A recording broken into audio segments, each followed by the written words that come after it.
American soldiers in Vietnam discovered their own mines were killing them.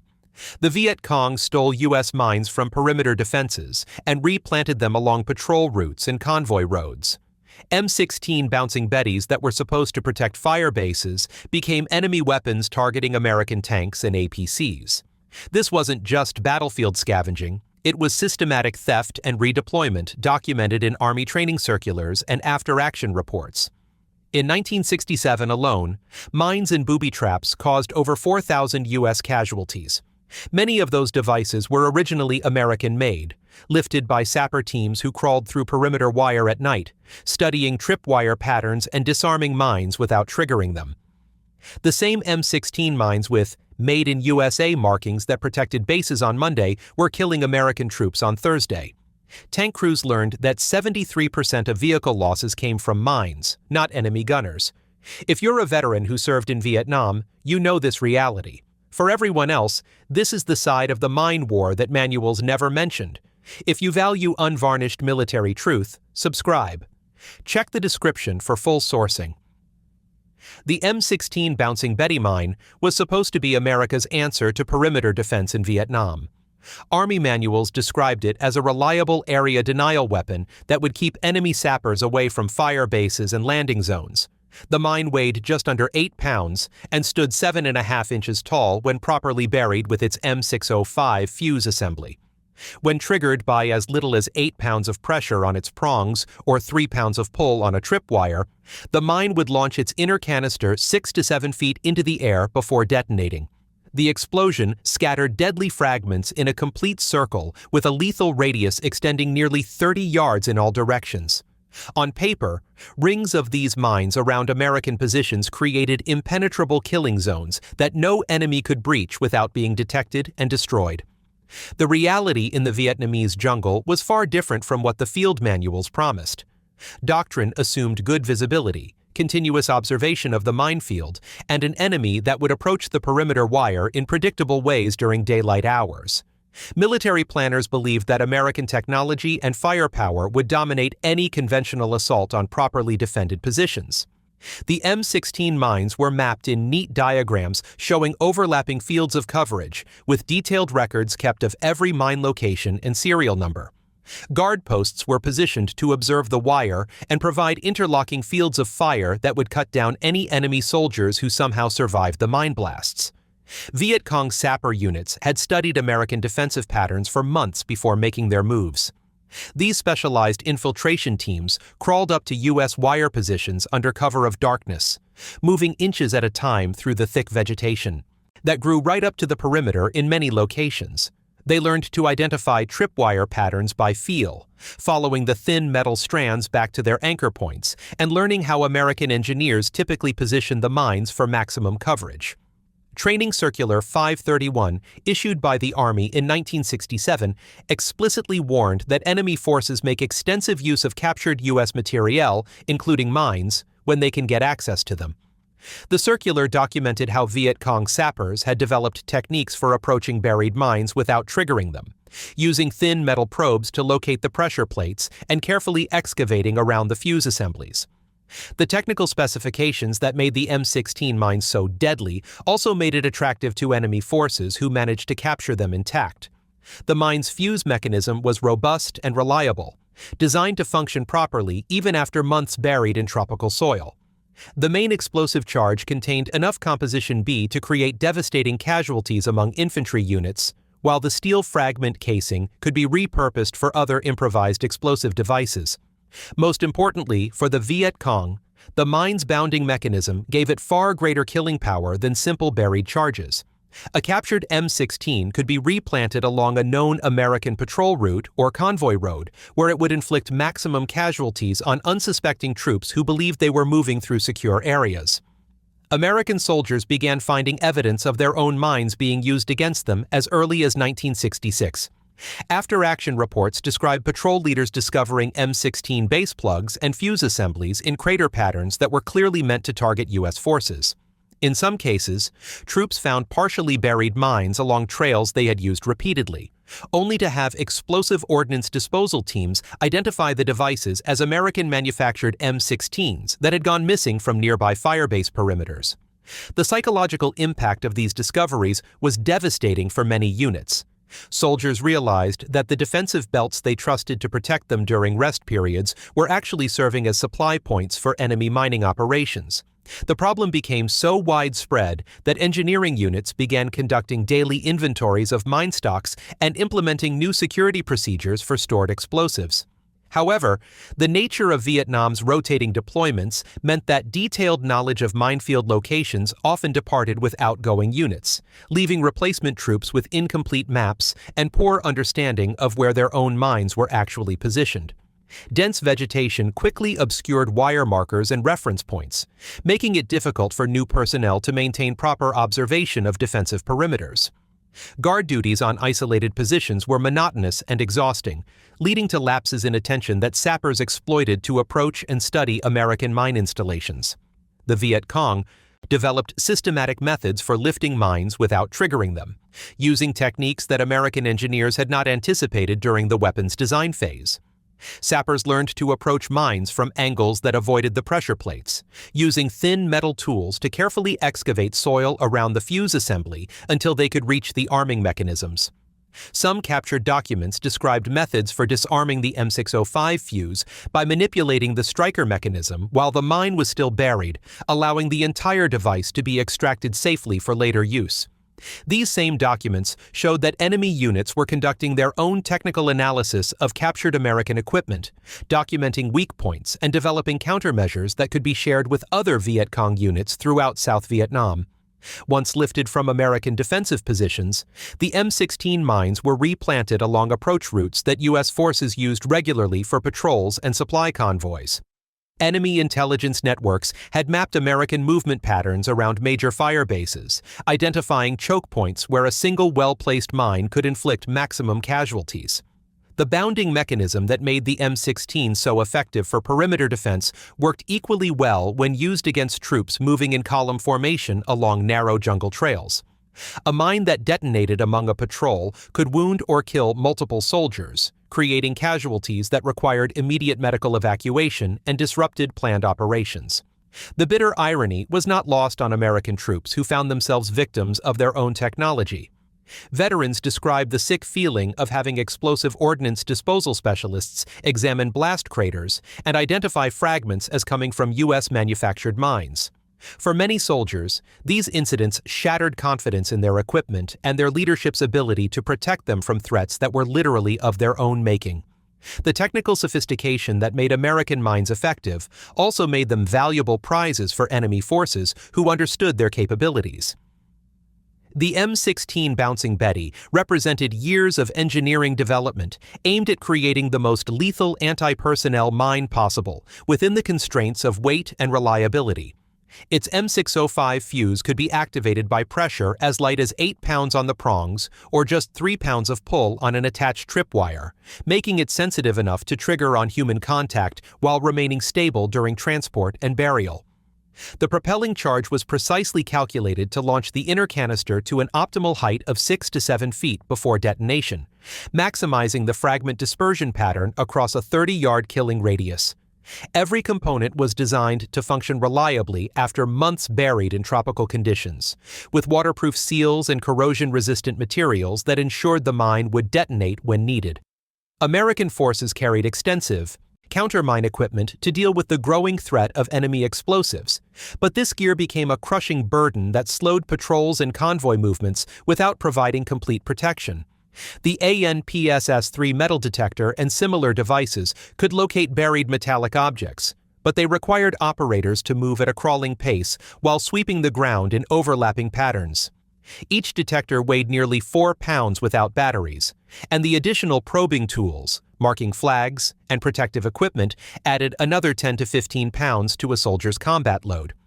Mine detection teams became priority targets for enemy snipers who understood that eliminating the detector operator would force entire units to halt their advance or proceed through potentially mined areas without proper clearance. The weight and complexity of American countermine procedures played directly into Viet Cong tactical advantages. Enemy forces had observed that U.S. patrols moved predictably when conducting mine sweeps, following the same routes at reduced speeds while bunched up behind the detector operator.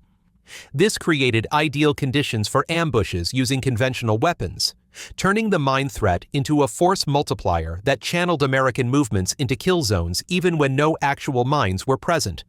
Training manuals from 1967 and later documented growing frustration among field commanders who found their units spending more time searching for mines than conducting their primary missions. The enemy's shift toward low-metal and non-metallic explosive devices further reduced the effectiveness of American detection equipment. Viet Cong forces learned to construct mines using minimal amounts of metal, relying on wooden or bamboo casings that barely registered on standard detectors. Many improvised explosive devices used captured American ordnance as the main charge, with only small metal components like blasting caps or wire triggers that could be buried separately from the main explosive mass. Some enemy mines consisted entirely of wooden pressure plates connected to buried artillery shells or mortar rounds by nonmetallic tripwires, creating devices that were virtually invisible to electronic detection systems. Defense Intelligence Agency reports from 1968 documented the inadequacy of existing countermine technology against increasingly sophisticated enemy devices. Intelligence analysts noted that Viet Cong forces were conducting their own technical development programs, studying captured American equipment to understand its capabilities and limitations. Enemy units learned to bury large charges deeper than standard mine detector sweeps could penetrate, particularly when using heavy American ordnance like 150mm artillery shells as the main explosive component. These deep-buried mines required specialized detection equipment that was too heavy and slow for routine patrol use, forcing American units to choose between thorough clearance and tactical mobility.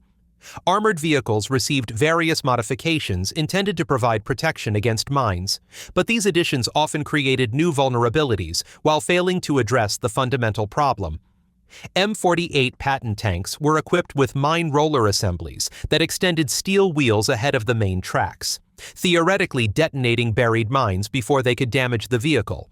The rollers added several tons of weight to each tank and significantly reduced mobility in rough terrain, while providing no protection against command-detonated devices that could be triggered after the rollers had passed. Tank crews discovered that the roller assemblies themselves became targets for enemy rocket-propelled grenades, creating additional weak points that could disable the vehicle even without mine contact. M113 armored personnel carriers received various armor kits and belly plates intended to deflect mine blasts away from crew compartments, but Defense Technical Information Center reports documented consistent failures of these modifications under combat conditions. The aluminum hull construction of the M113 was fundamentally unsuited to mine warfare, with welded seams that split apart when subjected to blast pressures from large buried charges. Medical reports from evacuation hospitals described horrific burn injuries among M113 crews whose vehicles had been penetrated by mine explosions, as ruptured fuel tanks and ammunition storage created secondary fires that trapped personnel inside damaged compartments. The statistical reality of mine warfare in Vietnam contradicted official assessments of American technological superiority. Army studies completed after the war showed that approximately 73% of vehicle losses were attributed to mines rather than direct fire weapons like rocket-propelled grenades or recoilless rifles. This figure represented not just mechanical damage, but also the human cost of crews killed or wounded when their supposedly protected vehicles were destroyed by buried explosives. Many of these mines were constructed using American ordnance that had failed to detonate on initial use, creating a cruel irony where U.S. firepower ultimately fed the enemy's most effective anti-armor campaign. Route clearance operations became daily grinding battles against an invisible enemy who could reseed roads and trails faster than American forces could clear them. Highway 19 between Nkei and Pleiku required constant mine sweeps by M48 tanks equipped with roller assemblies, as Viet Cong teams replanted explosive devices every night along the same stretches of road. The tanks were considered the only vehicles offering reasonable protection against road mines, but even they suffered regular losses when enemy forces employed multiple large charges or command-detonated devices that could disable tracks and running gear. Each successful mine attack forced lengthy delays while recovery vehicles extracted damaged equipment and engineers cleared additional devices from the impact area. The burden of countermine warfare extended beyond equipment weight to encompass the psychological toll on troops who understood they were fighting an enemy that could turn American technology against its creators. Veterans described the exhausting hypervigilance required when every step might trigger a device built from their own ordnance, and every defensive position might have been compromised by sappers who had studied American mine placement techniques for months before making their approach. Viet Cong sapper units transformed American defensive perimeters from protective barriers into training grounds and supply depots through methodical study of U.S. mine placement patterns and guard procedures. These elite infiltration specialists spent weeks observing individual fire bases from concealed positions, mapping the locations of guard posts, identifying gaps in observation coverage, and timing the rotation schedules that left certain sectors temporarily unmanned. Sapper teams learned to recognize the visual signatures of different American mine types by studying the soil disturbance patterns and wire configurations that engineers used for perimeter defense. They developed techniques for approaching buried mines during periods of limited visibility, using the cover of rain, fog, or new moon conditions to mask their movements through defensive belts that were supposed to be impenetrable. The infiltration methods employed by sapper units exploited fundamental weaknesses in American defensive doctrine that had been developed for conventional warfare against regular enemy forces. U.S. field manuals assumed that perimeter defenses would be continuously observed by alert guards with night vision capabilities and supporting illumination systems. The reality of firebase operations involved exhausted troops pulling multiple guard duties while dealing with equipment failures, communication breakdowns, and the monotonous stress of watching empty jungle for hours at a time. Sapper reconnaissance teams identified the human factors that made defensive positions vulnerable, noting which guard posts had the poorest fields of observation and which sectors of the perimeter wire were most likely to be left unattended during shift changes. Training Circular 531 documented the extent to which enemy forces had studied and exploited American defensive procedures, describing how Viet Cong units made extensive use of captured U.S. materiel, including mines, demolition charges, and even the technical manuals that explained proper employment techniques. Intelligence reports from captured documents showed that sapper units conducted their own training programs using replica American defensive layouts, practicing infiltration techniques on mock perimeters that duplicated the wire configurations and mine placement patterns they had observed around actual U.S. positions. These training exercises allowed sappers to develop muscle memory for disarming specific types of American mines and fuses, reducing the time required to lift devices from active minefields.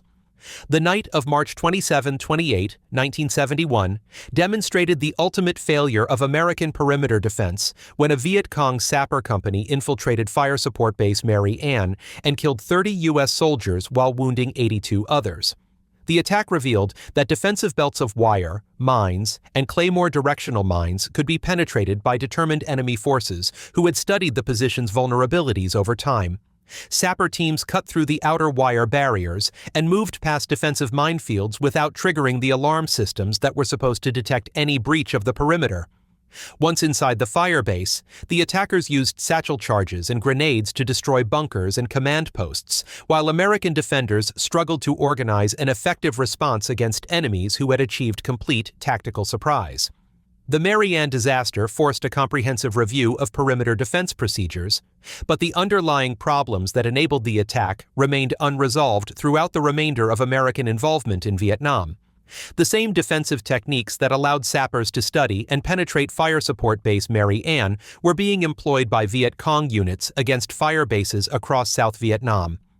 After-action reports from similar attacks described consistent patterns of enemy infiltration through supposedly secure perimeters, with sappers demonstrating intimate knowledge of American defensive layouts and the locations of key defensive positions. Many of these attacks involved the use of captured American explosives, including mines that had been lifted from other U.S. positions and repurposed as satchel charges or demolition devices. Road mining operations represented a different tactical application of the same basic principle, as Viet Cong teams studied American convoy patterns and logistical procedures to maximize the effectiveness of their mining campaigns. Highway 1, Highway 19, and other major supply routes became continuous battlegrounds where enemy forces replanted explosive devices every night using a combination of locally manufactured mines, captured American ordnance, and improvised devices built around unexploded bombs and artillery shells. The cyclical nature of this campaign created a grinding war of attrition, where American engineers cleared routes each morning only to find them reseeded with mines by the following dawn. Statistical analysis of mine casualties revealed the scope of this tactical success, as Viet Cong mining operations caused thousands of American casualties while requiring minimal resources and manpower. Between 1965 and 1970, Army medical records show that booby traps and mines accounted for 11% of American deaths and 15 to 17% of wounds across all combat units. In some marine sectors during the early phases of American involvement, mines and booby traps caused 65 to 70% of casualties, demonstrating how effectively enemy forces had adapted their tactics to exploit American vulnerabilities. These casualty figures represented not just individual tragedies, but also the broader failure of American technological superiority to dominate an enemy that understood how to turn that technology against its creators. Naval operations in Vietnam's rivers and canals faced similar challenges as Viet Cong forces adapted mine warfare techniques to target American riverine craft and logistics vessels. Enemy mining campaigns that began as early as 1959 had already disrupted commercial traffic on major waterways before large-scale American naval operations began, providing Viet Cong units with years of experience in underwater mine placement and command detonation techniques. American patrol boats and landing craft became regular targets for mines that were often constructed using captured or unexploded American ordnance, creating the same bitter irony that characterized land-based mining operations. The Mobile Riverine Force and other naval units operating in South Vietnam's extensive waterway network faced constant threats from mines that could be planted during hours of darkness and triggered by remote control when American vessels approached. These devices were frequently built around heavy American ordnance like artillery shells or aircraft bombs that had failed to detonate on initial impact, providing enemy forces with ready-made explosive charges that required only the addition of fusing systems and waterproof casings. The Brown Water Navy found itself fighting an enemy that could strike from concealed positions along riverbanks while using American firepower as the primary weapon against American forces. Convoy security operations became elaborate tactical exercises that consumed enormous amounts of manpower and equipment while providing limited protection against an enemy that could observe and adapt to American procedures faster than those procedures could be updated and implemented. The daily battle to keep supply routes open represented a strategic defeat for American forces, as the enemy achieved significant tactical success using minimal resources while forcing the U.S. military to dedicate substantial combat power to defensive missions that provided no progress toward strategic objectives. American minefield doctrine in Vietnam was fundamentally designed for a different war against a different enemy under completely different tactical conditions. Field Manual 20-32 and related publications described minefield employment techniques that assumed continuous observation of defensive positions, accurate record-keeping of mine locations, and clear front lines where anything beyond the perimeter wire could be considered hostile. The doctrine had been developed for Cold War scenarios involving massive Soviet tank formations, approaching NATO positions across European plains, where American forces would have weeks or months to prepare elaborate defensive positions with interlocking fields of fire and carefully planned obstacles. These manuals assumed that friendly forces would maintain complete control over their defensive areas, with adequate personnel to guard every sector and sufficient time to properly emplace and record each individual mine. The reality of counterinsurgency warfare in Vietnam's dense jungle terrain rendered most of these doctrinal assumptions meaningless within months of major American ground combat operations beginning in 1965. Fire bases and landing zones were often established hastily in remote locations where continuous observation of perimeter defenses was impossible due to thick vegetation that grew right up to defensive wire. Units rotated through these positions every few months, taking their institutional knowledge of minefield locations with them and leaving replacement troops with incomplete maps and poor understanding of where their own defensive mines were actually positioned. Record-keeping became haphazard as combat operations took priority over administrative tasks, creating situations where American forces lost track of their own minefields while enemy sappers conducted systematic reconnaissance of the same positions. The doctrinal emphasis on clear front lines and predictable enemy approaches proved particularly unsuited to Vietnam's tactical environment, where Viet Cong forces moved freely through areas that were supposed to be under American control. Local civilians continued to live and work around many American positions, creating impossible decisions for guards who had to distinguish between innocent farmers and potential enemy infiltrators. The same trails and rice paddies that provided concealment for Viet Cong sappers were used by South Vietnamese civilians who had legitimate reasons for moving through areas that American doctrine classified as hostile territory. Guards found themselves unable to fire on suspicious movement without risking civilian casualties, while enemy reconnaissance teams exploited this restraint to study American defensive positions at close range. Training Circular 5-31, issued in 1967, represented a belated acknowledgement that standard American minefield doctrine was inadequate for the tactical realities of Vietnam. The circular specifically warned that Viet Cong forces made extensive use of captured American materiel, including mines and demolition equipment, and had developed sophisticated techniques for studying and exploiting U.S. defensive patterns. The document described enemy capabilities that American doctrine writers had never anticipated, including sapper units that could approach and disarm buried mines without triggering them, and intelligence networks that mapped American movement patterns around major installations. The circular's publication demonstrated that American commanders had recognized the failure of existing doctrine, but the solutions it offered were largely reactive measures that failed to address the fundamental mismatch between European-style minefield employment and Vietnamese guerrilla warfare. The learning curve for American forces proved catastrophically steep as units discovered through bitter experience that their training had not prepared them for the level of enemy sophistication and adaptation they encountered in Vietnam.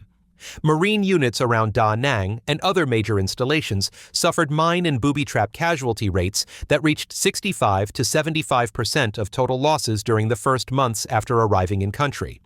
The 3rd Battalion, 27th Marines, reported 142 casualties in a single month during March 1968, with the majority caused by enemy mines and booby traps that exploited gaps in American defensive procedures and equipment capabilities. These casualty figures forced division headquarters to question whether entire battalions understood basic countermine procedures, highlighting the inadequacy of stateside training programs that had focused on conventional warfare scenarios. The institutional response to mounting mine casualties was to develop new training programs and technical solutions, but these efforts consistently lagged behind enemy tactical innovations that were occurring in real time on the battlefield. American forces found themselves fighting an enemy that learned faster and adapted more quickly than the formal training establishment could respond. Viet Cong units were conducting their own research and development programs using captured American equipment, studying the technical characteristics and employment procedures for U.S. mines, and developing countermeasures that could be implemented immediately across their force structure.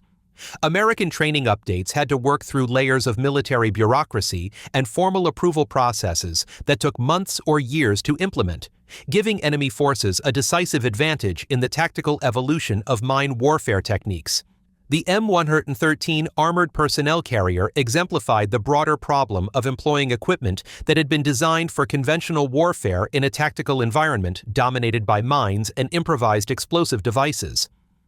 The vehicle's aluminum hull construction provided adequate protection against small arms fire and artillery fragments, but proved catastrophically vulnerable to the blast effects of large buried mines. Technical reports from the Defense Technical Information Center documented consistent patterns of hull failure where welds split apart under blast pressure, turning crew compartments into death traps when fuel tanks ruptured and ammunition cooked off in secondary explosions.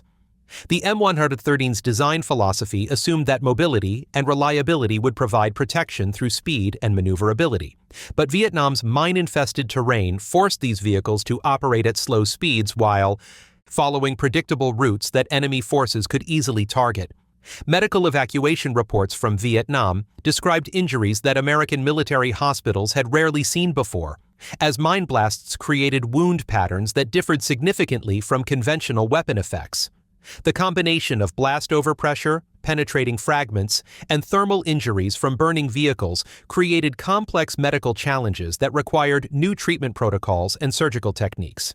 Hospital records documented the particular severity of injuries suffered by M113 crews whose vehicles had been destroyed by large mines, as the aluminum hull construction created secondary fragment effects that compounded the primary blast injuries. These medical reports provided stark evidence of the mismatch between American equipment design and the tactical realities of Vietnam's mine warfare environment. The psychological impact of equipment failures extended beyond individual casualties to affect unit morale and confidence in American technological superiority.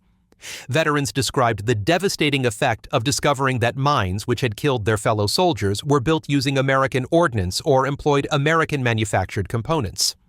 The realization that enemy forces were systematically exploiting weaknesses in American defensive equipment created a crisis of confidence that affected tactical decision-making and operational effectiveness throughout the war.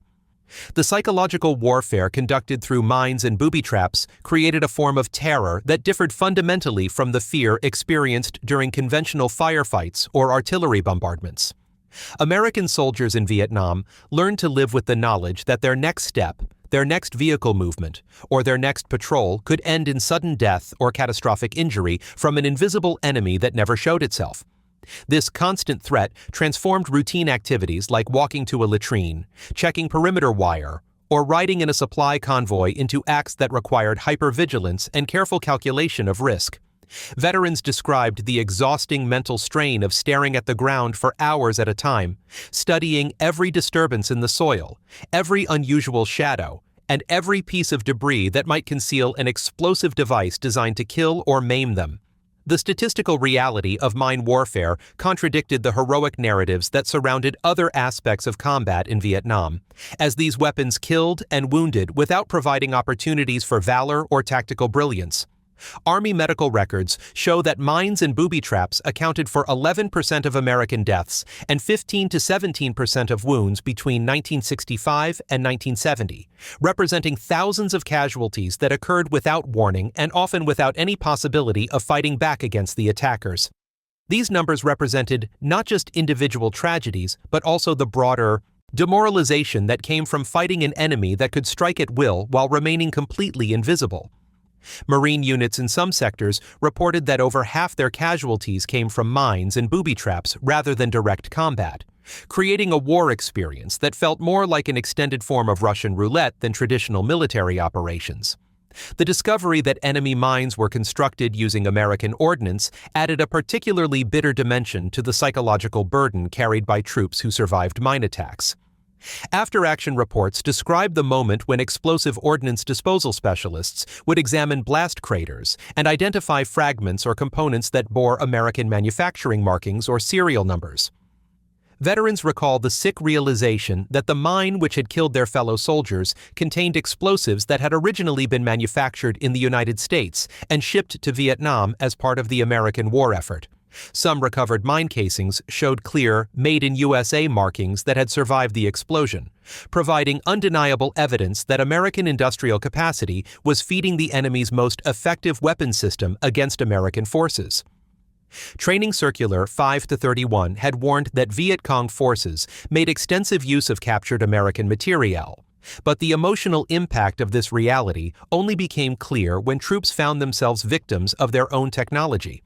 The psychological effect extended beyond individual incidents to create a broader sense that American technological superiority was working against its intended beneficiaries. Soldiers began to view their own supply systems and defensive equipment with suspicion, understanding that anything they left unguarded could potentially be turned into a weapon that would target American forces. This created a paranoia that affected tactical decision-making and unit cohesion, as troops questioned whether their own defensive minefields might have been compromised by enemy infiltrators who had studied American mine placement techniques and possibly lifted devices for later use against patrols and convoys. The discovery process typically began when engineers or medical personnel noticed unusual blast patterns or fragment distributions that suggested the use of American ordnance. Explosive ordnance disposal teams learned to identify the distinctive signatures of various American mine types and fuse assemblies, often finding intact base plugs or pressure plate mechanisms that had survived the explosion. These technical examinations provided conclusive proof that enemy forces were employing sophisticated techniques for lifting and redeploying American mines, but they also forced individual soldiers to confront the reality that their own defensive systems were contributing to American casualties. The emotional impact was compounded by the knowledge that these same mines had originally been emplaced by American engineers who believed they were creating protective barriers around friendly positions. Unit morale suffered as troops realized that their defensive perimeters might be serving as supply points for enemy mining operations rather than protective barriers that would keep them safe during rest periods. Veterans described the erosion of confidence in their own defensive positions, as sappers demonstrated their ability to penetrate wire obstacles and lift mines without triggering alarms or alerting guard posts. The psychological effect was similar to discovering that locks on personal possessions had been picked while the owners slept, creating a sense of violation and vulnerability that extended far beyond the immediate tactical implications. Soldiers began to question whether their own minefields were actually protecting them, or simply providing convenient sources of explosives for enemy forces who understood American defensive procedures better than replacement troops who had just arrived in country. The ultimate nightmare scenario combined multiple forms of terror into situations that tested the psychological limits of combat troops who were already operating under extreme stress. Veterans describe incidents where convoys were immobilized by mine strikes that disabled lead or trail vehicles, trapping the remaining trucks and personnel carriers in kill zones where enemy forces could engage them with conventional weapons. The psychological impact was magnified when explosive ordnance disposal specialists later identified the mines as American-manufactured devices that had been lifted from defensive positions and replanted along known convoy routes. These combined attacks demonstrated that enemy forces understood not just American mine technology, but also American tactical procedures and psychological vulnerabilities. Sapper attacks on fire-based perimeters created similar psychological trauma by demonstrating that defensive belts of wire, mines, and claymore directional mines could be penetrated by determined enemy forces who had studied American defensive patterns over extended periods. The fire support base Marianne attack represented the culmination of this tactical evolution, as Viet Cong sappers moved through supposedly impregnable defenses and used satchel charges to destroy bunkers and command posts, while American defenders struggled to organize effective resistance. The attack's success shattered confidence in defensive procedures that had been developed by the best military engineers and validated through months of training and field testing. The fear of being trapped in a burning vehicle after a mine strike created additional psychological burdens for troops who rode in armored personnel carriers and tanks that were supposed to provide protection against enemy weapons.